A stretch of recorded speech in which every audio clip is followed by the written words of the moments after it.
What, you thought I was done with this island? Well, to be fair, so did I. Anyways, it's time to get competitive as we take on a DVD game that is so smart, so humorous, and so fun, you'll want to replay it again, and again, and again, and again, and again. Wait, how many questions are there now? And again, and again, and again, and again, until there is nothing left to do with it. It's called Madagascar Animal Trivia DVD Game, in case you couldn't read the title or wherever it's placed in now. This game, based off of the Madagascar movie, was made by Be Equal, the company that made such classic games for your remote control. Who could forget such masterpieces as this game, the History Channel Time Troopers, Shrek Totally Tangled Tales, National Geographic Show Me the Wild, and the History Channel The Bible. I mean, totally unforgettable, am I right? Anyways, I first knew about this game by playing a demo version of it on the DVD of the original Madagascar movie. Sometime later, me and my dad ordered the full game off of Amazon, and I never looked back ever since. Now let's bring the family together as the Madagascar animals take you on a journey of wildlife trivia. Let's see what the game offers.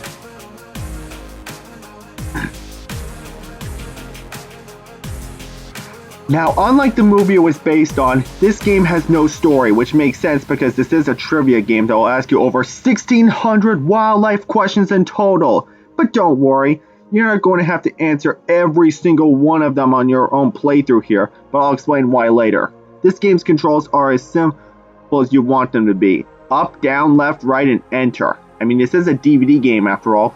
It can be played with 1 to 4 players overall. Each said players will then have to choose their game token representing a character from the movie to represent the player he or she is going to be. Those characters are Masakuro, Mason, Mort, and Julian. Why randomly choose these characters to be your tokens, I do not know. Anyways, then you choose your starting rank to determine your age level. The Scout level is for ages 6 to 9 years old. The Explorer level is for ages 10 to 13, and the Navigator level is for ages 14 to 106. If you can actually live that long, that is.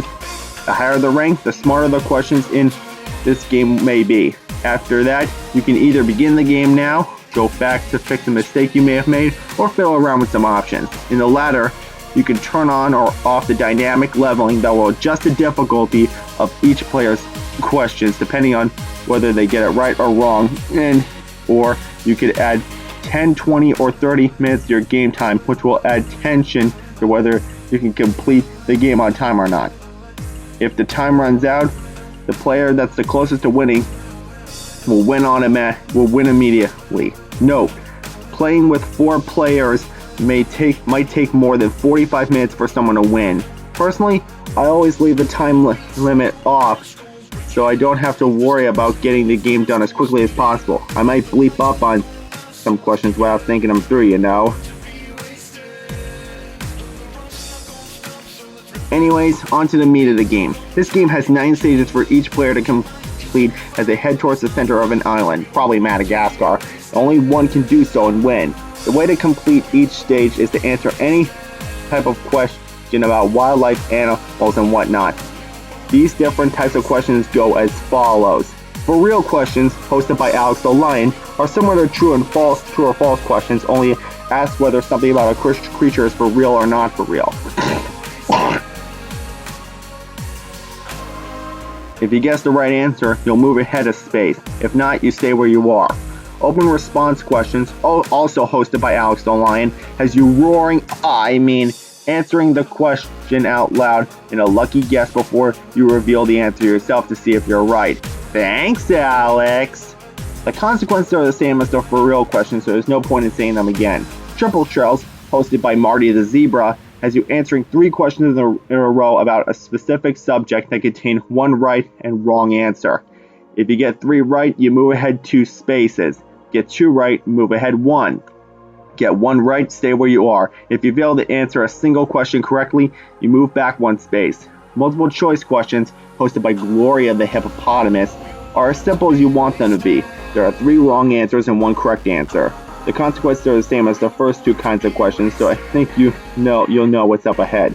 Anagrams, also hosted by Gloria the Hippopotamus, as letters slowly drop from their scrambled words into the correct answer. If you can guess what it is within the first few seconds and press I got it, you'll be able to move ahead 2 spaces. If it takes you a little longer to figure it out before you hit that button, you move ahead 1 space. But if you fail to guess correctly before time runs out, you stay where you are.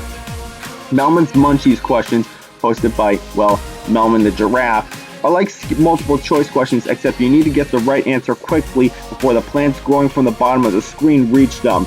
Same consequences as multiple choice, so I think you get the point.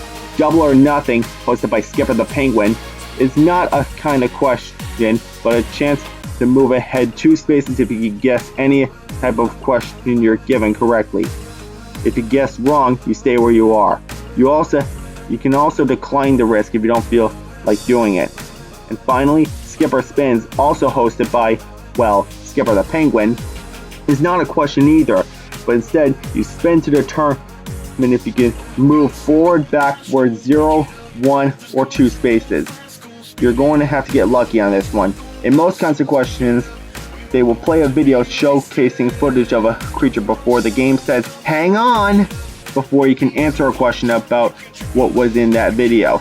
If you want to see it again, just hit the video button. If you come across a question you've already answered, instead of answering it again, you can press the menu button on your remote to take you to a new question. But eventually, it'll become pointless once you answered all 1,600 of these darn things. And sometimes they will give you a factoid that contain a bonus fact about the subject you just answered a question about.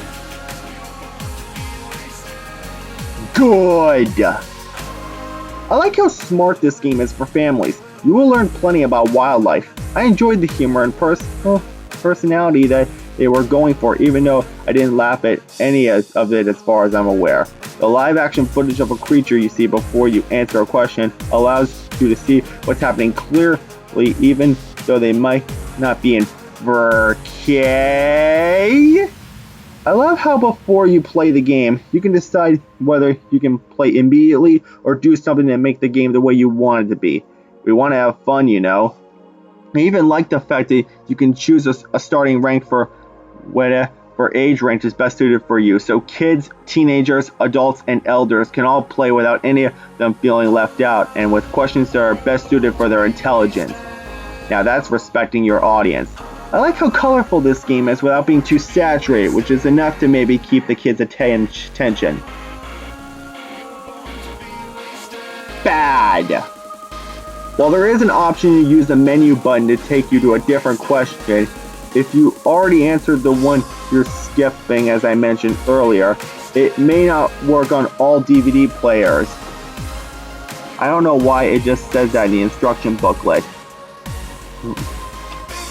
Just thought I'd let you know ahead of time.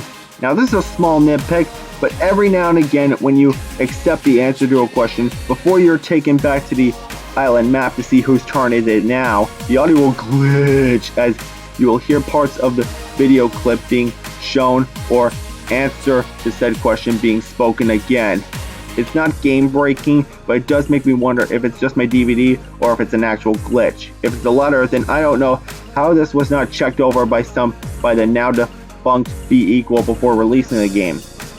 Another nitpick is that the Julian game token you pick has the second to last letter of his name be an A and not an E, which is how Julian's name is actually spelled. I hate typos. Another problem I have with this game is that when a player is answering a question or whatever, their game token is not shown, which might confuse players if they forgot whose turn it is. You only see your token on the map screen, and the game expects you to remember that for your turn. That's not fair! One last nitpick is that in Skipper Spins, there are 3 wheels to spin to determine where to move on the map. Honestly, the first wheel could easily be replaced with the word move because it feels like filler with it there. Skip, jump, flip, flop, they all mean the same thing!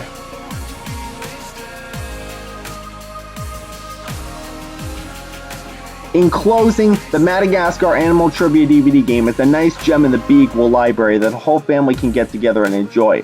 Let's just hope your DVD player works well with this game. That's the one thing I didn't mention.